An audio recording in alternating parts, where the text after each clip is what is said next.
Assalamualaikum warahmatullahi wabarakatuh. Perkenalkan, kami dari kelompok 2 mata kuliah Dasar-Dasar Perpajakan.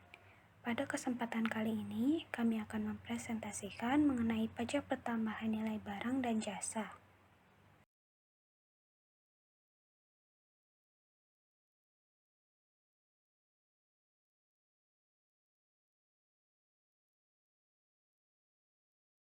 Adapun anggota kelompok kami, yaitu Afifah Wulansri Maida, Agnia Maulidina Yashifa, Aura Rahma Salmadina, Citawati, Dia Rodia Lutfi, Dede Eka Safitri, Delia Salsabila, dan Devi Aryani.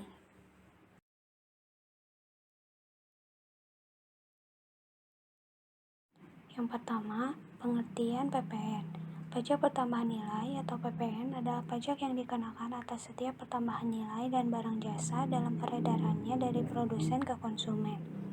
PPN merupakan pajak yang dikenakan pada transaksi yang dilakukan oleh pengusaha kena pajak atau PKP. Dalam satu kalimat tersebut dapat diidentifikasi dua hal, yakni subjek PPN dan objek PPN. PKP merupakan subjek dan transaksi barang dan jasa atau disingkat menjadi BKP dan JKP menjadi objeknya.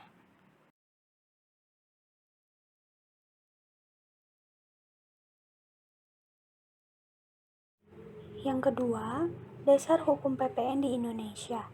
Dasar hukum PPN di Indonesia mengatur seluk-beluk yang berkaitan dengan administrasi PPN seperti subjek, objek, tarif, dan administrasi PPN lainnya. Indonesia menganut sistem tarif tunggal untuk PPN, yaitu sebesar 10% untuk penyerahan dalam negeri dan 0% untuk ekspor. Berikut ini adalah sejumlah dasar hukum PPN di Indonesia. Yang pertama, Undang-Undang Nomor 8 Tahun 1983 mengatur tentang daerah pabean, barang berwujud, dan BKP. Penyerahan BKP dalam peraturan tentang PPN ini adalah penyerahan BKP karena suatu perjanjian, pengalihan BKP karena suatu perjanjian sewa beli atau leasing, dan pengalihan hasil produksi dalam keadaan bergerak. Sedangkan yang dimaksud penyerahan JKP meliputi pemberian JKP yang dilakukan dalam lingkungan perusahaan atau untuk kepentingan sendiri. Yang kedua, Undang-Undang Nomor 11 Tahun 1994. Terdapat beberapa poin penting dari kebijakan ini adalah penjelasan PPN sebagai pajak tindak langsung yang dihitung oleh penjual tetapi dibayar oleh orang lain atau pembeli. Selanjutnya, dasar hukum PPN ini menjelaskan adanya sistem multi-stage tax sebagai pajak yang dikenakan secara bertingkat pada rantai produksi dan distribusi. Yang ketiga, Undang-Undang Nomor 18 Tahun 2000 tentang perubahan ketiga atas Undang-Undang Nomor 8 Tahun 1983 tentang pajak pertambahan nilai barang dan jasa dan pajak penjualan atas barang mewah. Perubahan ini dilakukan dengan tujuan untuk menciptakan sistem perpajakan yang tepat untuk masyarakat juga untuk meningkatkan penerimaan negara. Yang keempat, Undang-Undang Nomor 42 Tahun 2009 adalah perubahan keempat atas Undang-Undang PPN. Dengan kata lain, peraturan ini merupakan dasar hukum terbaru yang mengatur tentang PPN. Dan yang kelima, dasar hukum PPN, pemungutan, penyetoran, dan pelaporan.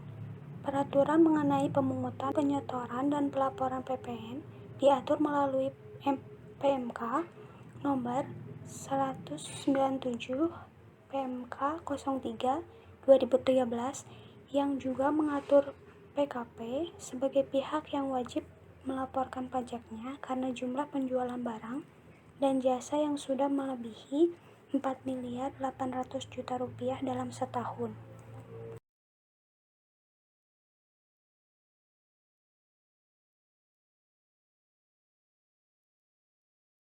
Yang ketiga, mekanisme PPN di Indonesia. Mekanisme pemungutan, penyetoran, dan pelaporan PPN ada pada pihak pedagang atau produsen sehingga muncul istilah pengusaha kena pajak yang disingkat PKP. Dalam perhitungan PPN yang harus disetor oleh PKP, dikenal istilah pajak keluaran dan pajak masukan. Pajak keluaran adalah PPN yang dipungut ketika PKP menjual produknya. Sehingga pajak masukan adalah PPN yang dibayar ketika PKP membeli, memperoleh, atau membuat produknya. Secara teknis, mekanisme yang berlaku terhadap PPN di Indonesia adalah sebagai berikut. Yang pertama, PKP yang melakukan penyerahan BKP atau JKP wajib pemungutan PPN dari pembeli atau penerima BKP atau JKP yang bersangkutan sebesar 10% dari harga jual atau penggantian dan membuat faktur pajak sebagai bukti pemungutannya. Yang kedua, PPN yang tercantum dalam faktur pajak tersebut merupakan pajak keluaran bagi PKP, penjual BKP atau JKP yang sifatnya sebagai pajak yang harus dibayar atau utang pajak. Yang ketiga, pajak waktu PKP di atas melakukan pembelian atau perolehan BKP atau JKP yang dikenakan PPN. PPN tersebut merupakan pajak masukan yang sifatnya sebagai pajak yang dibayar di muka sepanjang BKP atau JKP yang dibeli tersebut berhubungan langsung dengan kegiatan usahanya. Yang keempat, untuk setiap masa pajak atau setiap bulan, apabila jumlah pajak keluaran lebih besar daripada pajak masukan, maka selisihnya harus disetor ke kas negara. Dan sebaliknya, apabila jumlah pajak masukan lebih besar dari pajak keluaran, maka selisih tersebut dapat dikompensasi ke masa pajak berikutnya. Yang kelima, PKP di atas wajib penyampaian SPT masa PPN setiap bulan ke kantor pelayanan pajak terkait paling lama akhir bulan berikutnya setelah berakhirnya masa pajak.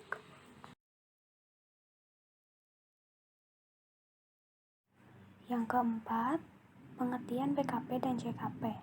Pertama, barang kena pajak atau BKP.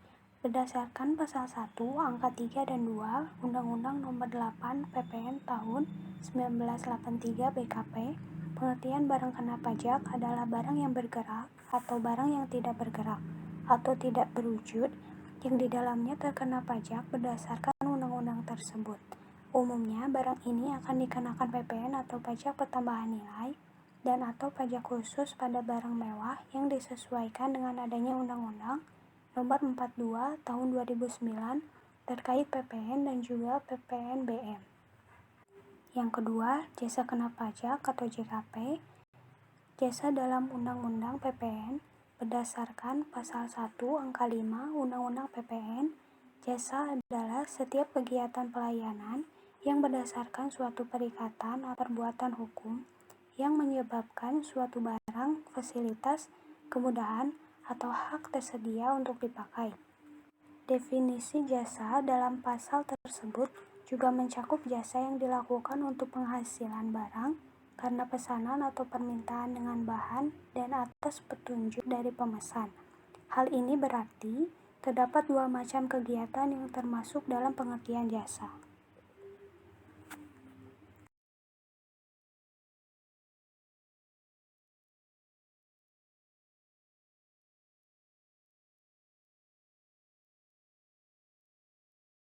Yang kelima, ada objek pajak dan tarif PPN. Objek pajak, pertama, penggunaan BKP tidak berwujud dari luar daerah pabean dalam daerah pabean. Yang kedua, impor BKP. Yang ketiga, penyerahan BKP dan JKP di dalam daerah pabean yang dilakukan oleh pengusaha. Dan yang keempat, ekspor BKP berwujud atau tidak berwujud dan ekspor jasa kena pajak oleh pengusaha kena pajak. Lalu tarif PPN. Pengenaan tarif PPN penting untuk diketahui agar pengusaha dapat mengenakan tarif kepada konsumen dengan jumlah yang tepat. Tarif PPN yang dikenakan sebagai berikut. Yang pertama, tarif 10%, dan yang kedua, tarif 0% untuk ekspor BKP dan BKP tidak berwujud serta ekspor jasa kena pajak.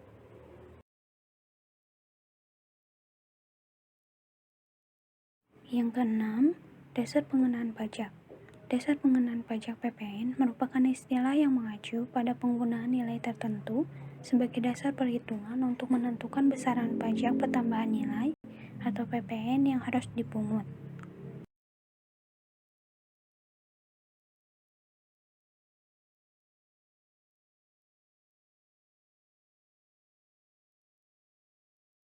Yang ketujuh, jenis dalam dasar pengenaan pajak adalah jumlah harga jual, penggantian, nilai impor, nilai ekspor, atau nilai lain yang dipakai sebagai dasar untuk menghitung pajak yang terutang. Pada pasal 1 angka 17 Undang-Undang Nomor 42 Tahun 2009 perinciannya sebagai berikut. Yang pertama, harga jual yaitu nilai berupa uang, termasuk semua biaya yang dalam atau seharusnya oleh penjual karena penyerahan BKP. Tidak termasuk PPN yang dipungut menurut undang-undang ini dan potongan harga yang dicantumkan dalam faktur pajak pada pasal 1 angka 18 Undang-Undang Nomor 42 Tahun 2009. Yang kedua, nilai berupa uang ditambah semua biaya dikurangi potongan harga dalam FP sama dengan harga jual. Yang ketiga, penggantian yaitu nilai berupa uang termasuk semua biaya yang diambil atau harus dilihat oleh karena penyerahan JKP, ekspor JKP atau ekspor BKP tidak berwujud, tetapi tidak termasuk PPN yang dipungut menurut undang-undang ini dan potongan harga yang dicantumkan dalam faktur pajak atau nilai berupa uang yang dibayar atau dibayar oleh penerima jasa karena pemanfaatan JKP dan atau oleh penerima manfaat BKP tidak berwujud karena penggunaan BKP tidak berwujud dari luar daerah pabean di dalam daerah pabean. Yang keempat, nilai impor dan nilai ekspor. Nilai berupa uang yang menjadi dasar perhitungan bea masuk ditambah pungutan berdasarkan ketentuan dalam peraturan perundang-undangan yang mengatur pajak untuk impor BKP tidak termasuk PPN dan PPNBM yang dipungut menurut undang-undang ini. Yang kelima, nilai lain. Penggunaan nilai lain untuk mengidentifikasi dasar pengenaan pajak PPN yang bisa dikenakan pada beberapa transaksi tertentu, khususnya yang berada di luar klasifikasi dasar pengenaan pajak PPN pada umumnya.